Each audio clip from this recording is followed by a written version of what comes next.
Bonjour à tous et à toutes, ici Nicolas de Montréal. On est dimanche, le 12 juillet 2020. Et j'avais le goût de vous parler un peu aujourd'hui, parce que, franchement, j'ai l'impression d'être dans un film. Est-ce que vous partagez cette impression? La réalité est complètement surréaliste et ça devient de plus en plus intense à chaque jour. On est bombardé par des nouvelles qui ont... Ce n'est plus rationnel, c'est complètement fou. Ici à Montréal, en tout cas demain, le 13, officiellement, alors dans tous les transports en commun du Québec, ça va être obligatoire de porter les masques.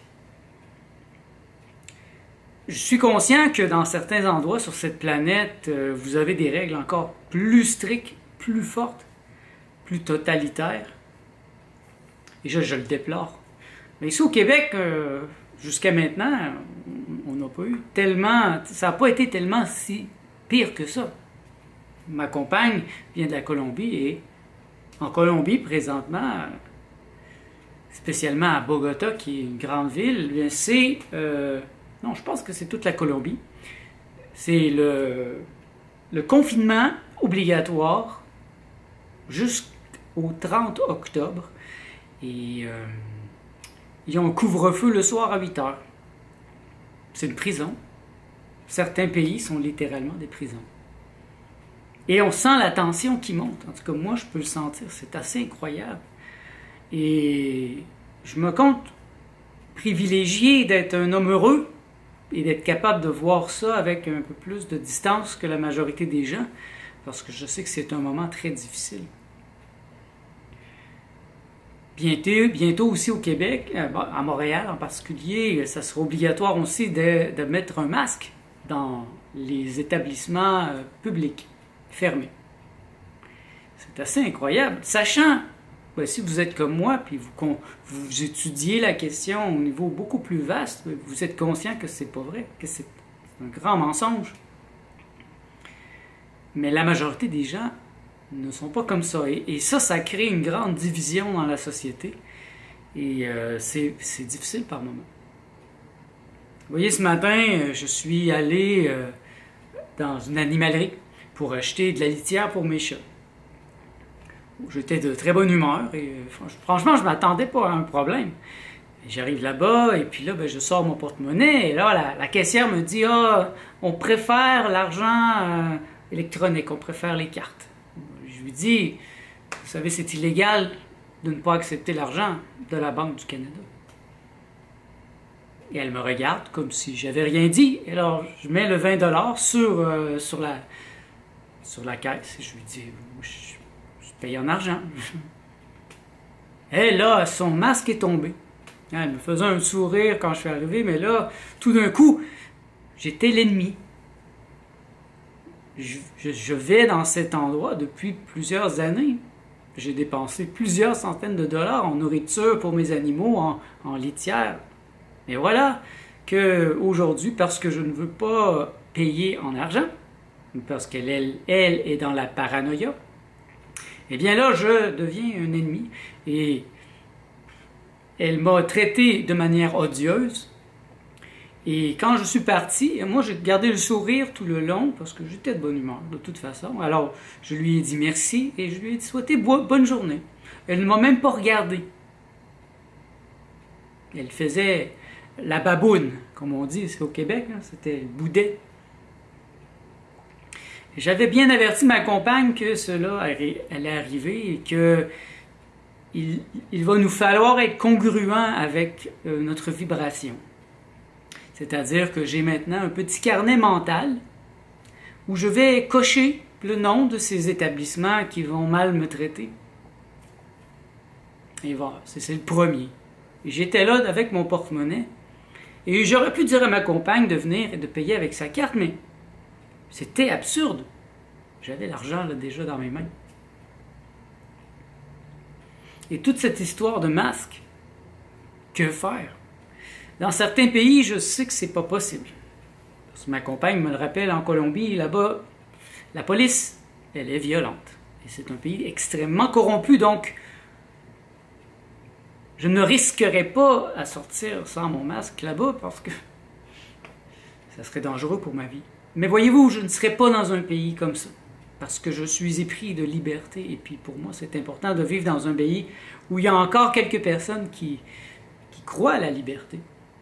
Alors, vous voyez ce matin qu'en revenant, ça m'a un peu dérangé et puis en préparation du fait que je vais vouloir entrer dans les autobus sans mettre de masque, j'ai trouvé des documents, ils étaient en anglais, mais une genre de carte pour dire aux propriétaires d'établissement que je ne peux pas mettre le masque. Là, voici. Je vais le mettre dans la description en format PDF téléchargeable. Si vous voulez l'imprimer et le présenter, ici au Québec, je pense que ça va fonctionner. Alors, vous voyez, c'est comme j'ai mis le anti-masque et là je dis « Je suis exempté du règlement exigeant l'utilisation d'un masque facial. Le port du masque facial présente un risque pour ma santé. En vertu de la loi canadienne sur les droits de la personne et de la loi sur la protection des renseignements personnels, je ne suis pas tenu de vous divulguer mon état de santé, etc., etc. » Et là, je nomme que c'est une violation des droits des personnes handicapées en vertu de la loi canadienne, blablabla. Je donne même le numéro de téléphone. Vous savez, je suis jovialiste, donc je n'attaque pas, je ne me défends pas, je décide du sens. Et je veux l'appliquer, ça. Donc je ne vais pas porter plainte. Mais cette feuille-là, c'est juste une précaution pour ne pas avoir à toujours me répéter. Donc si, quand je vais entrer dans un magasin ou dans l'autobus et que quelqu'un va m'apostropher, m'insulter, me traiter de danger public, d'irrespectueux, mais je vais sortir cette feuille avec le sourire en souhaitant que ça suffise. Donc vous voyez, je décide du sens.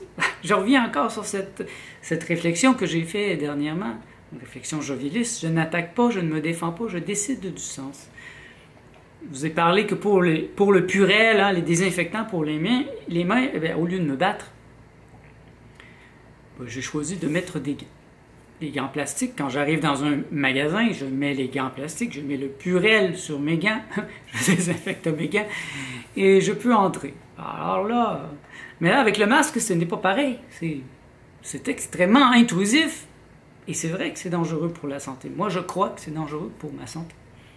Et surtout pour le port prolongé du masque. Beaucoup de gens commencent à en subir les conséquences. Il y a des mal de tête le soir, la fatigue, ils commencent à avoir des boutons autour de la bouche. Et ça, c'est les problèmes extérieurs, parce que bientôt, ils auront des problèmes respiratoires, peut-être des problèmes d'anxiété. Ouh, moi, mes amis, c'est surréaliste. J'arrête pas de l'écrire dans mon journal ces temps-ci, c'est totalement surréaliste. Ça se peut pas. C'est comme un gros... comme un rouleau compresseur. Hein. C'est comme des ordres qui sont donnés de tellement haut. L'OMS, l'Organisation mondiale de la santé, qui envoie ça partout sur la planète. Et donc, bien sûr, quand ça arrive ici dans le local, ça fait aucun sens. Pour nous, les Québécois, ça fait aucun sens. Ça n'a aucun sens. Et je comprends qu'on ne peut même plus dialoguer de manière rationnelle avec les gens. Les gens qui vont m'insulter dans les autobus, dans n'importe où. Mais pour eux, ils ont raison et c'est rationnel. C'est totalement rationnel. Ils sont prêts à défendre leur point de vue, mais par expérience, je sais que ces gens-là ne sont pas très ouverts. Parce que vous savez... C'est nouveau pour beaucoup de gens, mais moi, ça fait longtemps que je vois que l'appareil manipulateur plutocratique nous ment et nous utilise. C'est pourquoi, quand moi, j'avais 24 ans et j'ai terminé l'université, eh bien, j'ai décidé de ne pas travailler. Je me suis mis sur l'aide sociale. Ici, au Québec, nous avons l'aide sociale. Anciennement, on disait le BS, le bien-être social. C'est pas beaucoup, là, c'est... à peu près 580 $ par mois. Et j'ai vécu là-dessus, avec ça, pendant près de 10 ans. Mais ça m'a permis de réfléchir, d'étudier, de me poser les bonnes questions.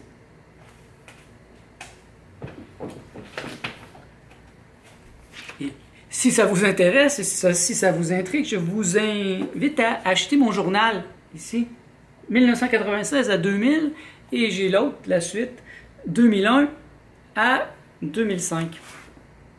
Donc, le 1996 à 2000, en fait, l'ensemble du journal est mon histoire personnelle, qui est un peu ce qui se passe présentement pour beaucoup de gens qui dormaient, qui se réveillent maintenant et qui n'ont pas nécessairement la coquille assez dure. Moi, ce matin, je suis resté de bonne humeur. Et j'ai dit merci, madame, bonne journée.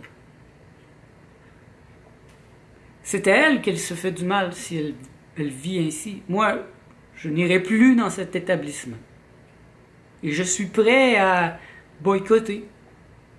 Parce que c'est ce que j'ai fait depuis longtemps. Ah, il y a des gens qui pensent qu'en faisant des pétitions, en allant dans les rues avec des pancartes, vous allez changer les choses. Je ne vais pas tenter de vous faire changer d'idée. Bon, mais moi, je ne crois pas que c'est comme ça que ça fonctionne. En tout cas, pas pour moi.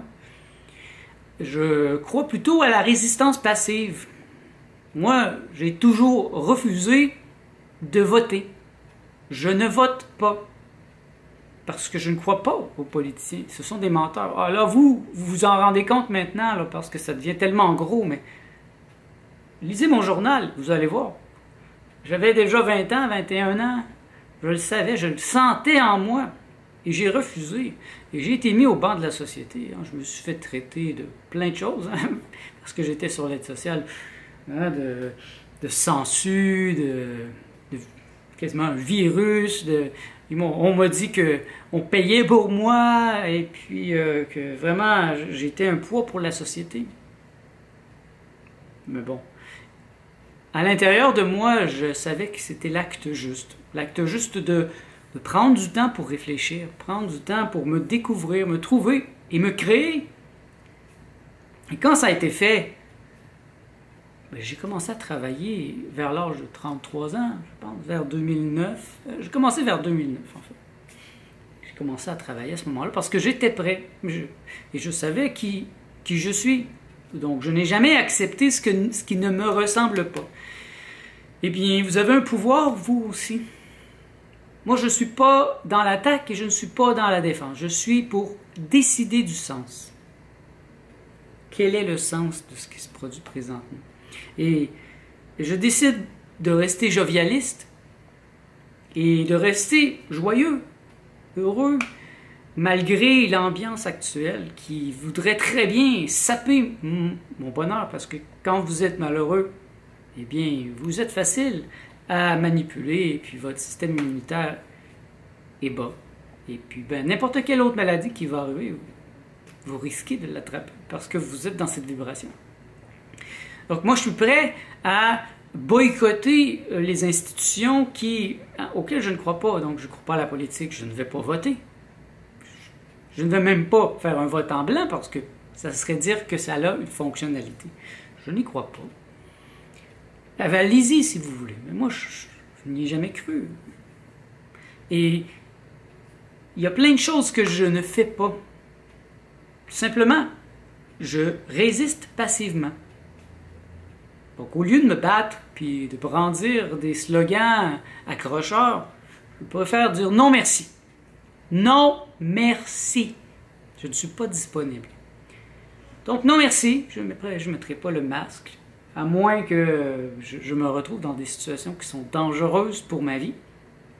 Ce qui est possible dans les prochains mois, je ne sais pas. Et comment le monde va se transformer, parce que nous sommes ici à côté des États-Unis. Je considère présentement que l'épicentre du monde est les États-Unis. Et c'est drôle parce que jamais dans ma vie j'aurais pensé être fier des États-Unis ou d'être proche des États-Unis, parce que pour moi c'était l'État profond, et c'était vrai aussi, jusqu'à temps que Donald Trump et l'Alliance décident de reprendre la maîtrise du vaisseau. Et ici, on a à côté un pays qui résiste, qui dit non merci à l'Organisation mondiale de la santé. Et moi, je trouve ça beau. Et ça m'inspire. Et ça inspire beaucoup de Québécois, beaucoup de Canadiens. Mais beaucoup trop partent en croisade présentement. Vous partez en croisade contre des moulins. Et moi, je ne serai pas avec vous pour cette croisade. Je serai avec vous en pensée dans la résistance passive, comme l'a fait Gandhi. C'est-à-dire que je dis non, merci. Donc aujourd'hui, l'animalerie, non merci. Il y en a plein d'autres à Montréal. Bien sûr, elles sont moins proches. Ça va être moins facile. Mais je dois donner mon argent, mon consentement aux entreprises qui ont la même vibration que moi. Donc, le semblable est connu du semblable. Il va nous falloir, à moi et ma compagne, changer nos habitudes. Si ça devient trop agressif de prendre l'autobus sans le masque, nous allons marcher. Cet été, nous allons aller au marché Jean Talon. Le marché Jean Talon, c'est un marché ouvert. Donc, nous ne nous obligerons pas à mettre le masque. Alors, nous allons changer nos habitudes comme ça et nous allons nous adapter autant que ça soit possible. Et à chaque fois qu'un magasin va me manquer de respect, je n'attends pas leur respect, mais je veux dire, j'attends de la courtoisie et de la compréhension. Il y a beaucoup de gens qui ne peuvent vraiment pas mettre le masque présentement. Ils ont des problèmes respiratoires, ils ont une peur panique de ne pas respirer. Et ces gens-là ne sont pas pris en compte présentement. Il y a toute une vague d'affiches qui a été produite par le gouvernement pour que les établissements les mettent dans leur vitrine. Mais ce n'est pas marqué qu'il y a des exemptions. Mais ce n'est pas un hasard. Et c'est illégal. Il y a des exemptions pour tous les gens qui font de l'asthme, de l'emphysème, des gens qui ont des problèmes de mentaux aussi. Dans l'autobus, tantôt, je voyais des gens, la majorité des gens avaient des masques, et puis c'est évident qu'il y avait de la misère à respirer. Il y a même un homme qui était debout, là, puis ça paraissait, et puis là, il prenait son masque, il l'enlevait un peu, et il le remettait.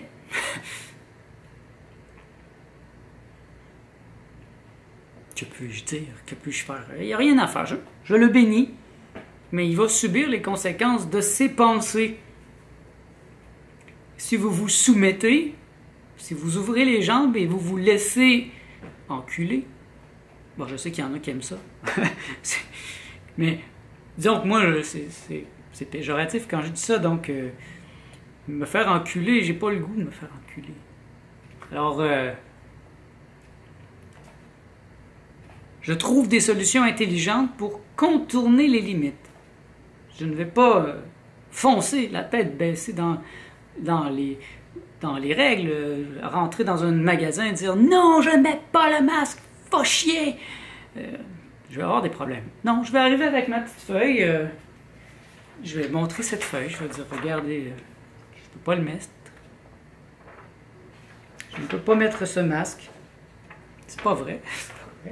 Mais il faut jouer, c'est un jeu, donc c'est une grosse pièce de théâtre. Je vous invite à être intelligent et à ne pas vous braquer, à ne pas attaquer.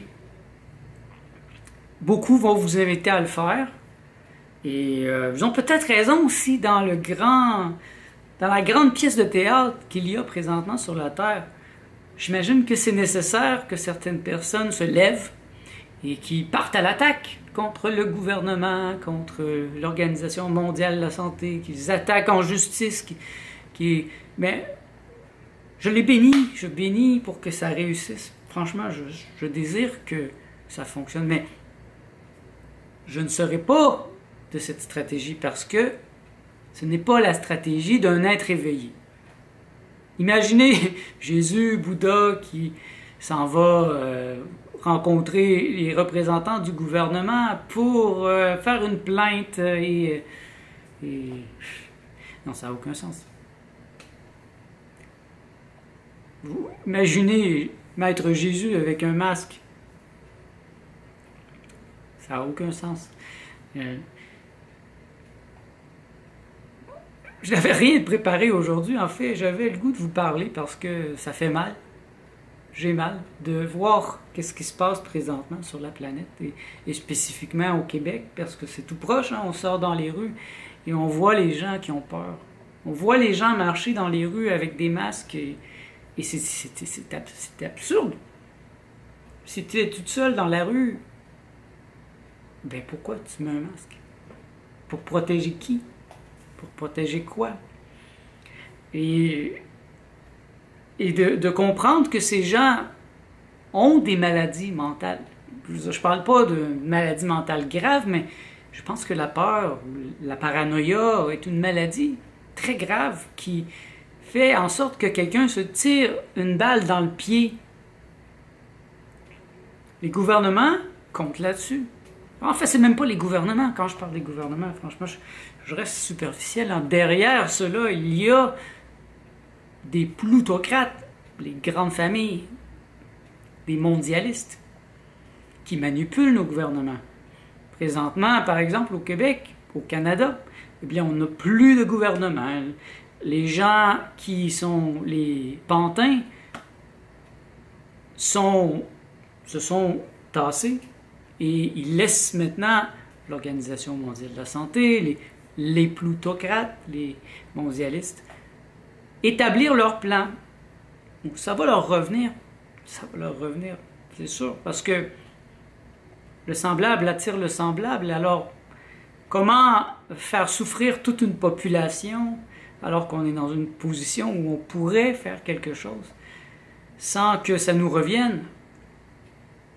Donc, j'ai beaucoup de compassion et tantôt, en écrivant mon journal, j'ai invoqué mon être. Je lui ai demandé son aide parce que je sens par moments que la force me quitte.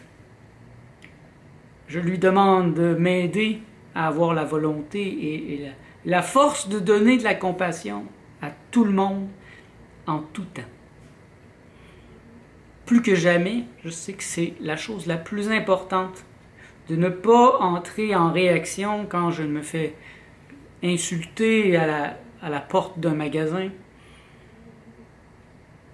de ne pas entrer en réaction si quelqu'un veut m'attaquer verbalement dans un autobus ou dans les transports en commun, de faire un sourire, ou tout au moins un sourire intérieur, et de ne pas laisser ça affecter ma journée. Parce que c'est facile de laisser autrui briser notre journée. Et chaque journée est importante présentement. Il y a un crescendo très intense. Et le point d'impact est en novembre 2020. Ça sera les élections aux États-Unis. Donc, il y a d'un côté les patriotes, ceux qui décident, qui veulent être souverains dans leur propre pays. Et il y a de l'autre côté des mondialistes qui ont des fonds incroyables, qui ont des tonnes et des tonnes d'argent, des ressources qui ne s'épuiseront jamais. Et que faire? Hein? C'est la question que beaucoup se posent. Que faire? Et dans l'aspect du jovialisme, il n'y a rien à faire. Imaginez-vous que vous êtes un maître réalisé déjà, que vous êtes le Bouddha, que vous êtes Gandhi, que vous êtes Krishna, que vous êtes un sage. Et le sage s'assoit, et il comprend que le monde est devant lui, et c'est comme un rêve, ou une représentation. Et il ne prend pas part à cette mauvaise tragédie. Ah, ça semble plus facile à dire qu'à faire.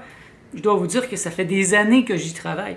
Peut-être que ça sera très difficile pour vous maintenant, mais je vous invite à étudier le jovialisme, à étudier mes livres aussi. Ça va vous donner des clés pour avoir la force d'être furieusement joyeux. Parce que la joie, c'est le gage de votre santé psychique et émotionnelle et physique. Et ça va être une grande richesse Même si vous perdez beaucoup présentement au niveau financier, faites attention. Le plus important, c'est la santé. La santé intégrale. Parce que votre santé sera testée dans les prochains mois et les prochaines années. Il y a des choses cruelles qui s'en viennent. Il y a présentement un crime contre l'humanité. Et beaucoup de gens ne veulent pas le voir. Et ça fait très mal. Moi, j'ai des gens proches de moi, de ma famille, qui ne veulent pas le voir. Il n'y a rien à faire. Ou aussi, il y a quelque chose à faire, c'est de leur donner un 5%, la loi du 5%. D'en donner un petit peu et d'attendre que ça fasse son effet. Mais je sais que si vous écoutez ma vidéo, vous êtes quand même ouvert, parce que sinon, vous auriez déjà changé de poste. Donc, je bénis votre santé, je bénis votre force intérieure. Je suis avec vous en pensée, vous n'êtes pas seul. Par l'intérieur, allez chercher de l'aide. Demandez à votre être de vous soutenir dans cette épreuve. Et restez joyeux. Faites tout pour être joyeux. Et si j'ai une suggestion à vous faire, c'est que c'est important qu'en ce moment, vous ayez un sens à votre vie. Il me reste 4 minutes, donc j'essaie de résumer pour finir cette vidéo en beauté avec un outil qui peut vous servir. Eh bien, donnez une signification à votre vie. Comme dans le livre de Viktor Frankl, dont j'ai parlé à quelques reprises, Man's Search of Meaning, ou quelque chose dans le genre, l'homme à la recherche de sa signification. Donc si vous voyez quelque chose après toutes ces épreuves, un livre à écrire, une famille, des gens que vous aimez à côtoyer, bien vous allez plus facilement passer à travers cette épreuve. C'est ceux présentement qui n'ont aucun sens à leur vie, aucune finalité, qui vont périr, qui vont tomber parce qu'ils n'auront aucune raison d'avoir la volonté, comme j'ai fait, de me faire ma petite affiche. C'est ridicule, c'est complètement ridicule cette petite affiche. Jamais je n'aurais cru qu'il m'aurait fallu faire imprimer ça pour entrer dans le supermarché. Et voilà, nous y sommes. Donc, utilisez votre intelligence et ne tombez pas dans la violence, ne tombez pas dans la peur, ne tombez pas dans la crainte, le doute, parce que c'est le pire moment. C'est le pire moment pour faire ça. Et c'est un peu comme une naissance. Pour la majorité d'entre nous, on ne se souvient pas de notre naissance. Mais imaginez-vous quand vous sortiez du ventre de votre mère, quand vous étiez en route, ça devait faire très mal. Et c'était vraiment pas plaisant. Hein? On se fait écraser la tête, on sort, et là, il faut respirer. On se fait attaquer par un médecin qui nous tape les fesses. Et là, dans le pire des cas, on reçoit tout de suite des vaccins. C'est une attaque. Mais après, ça va. Donc, nous sommes dans la naissance de l'humanité. Nous sommes en pleine naissance et ça fait mal. Et j'ai mal, moi aussi, j'ai mal. J'ai très mal présentement. Mais en même temps, je suis tellement vaste que ça ne me dérange pas vraiment. Merci d'être à l'écoute. On se revoit dans le prochain vlog.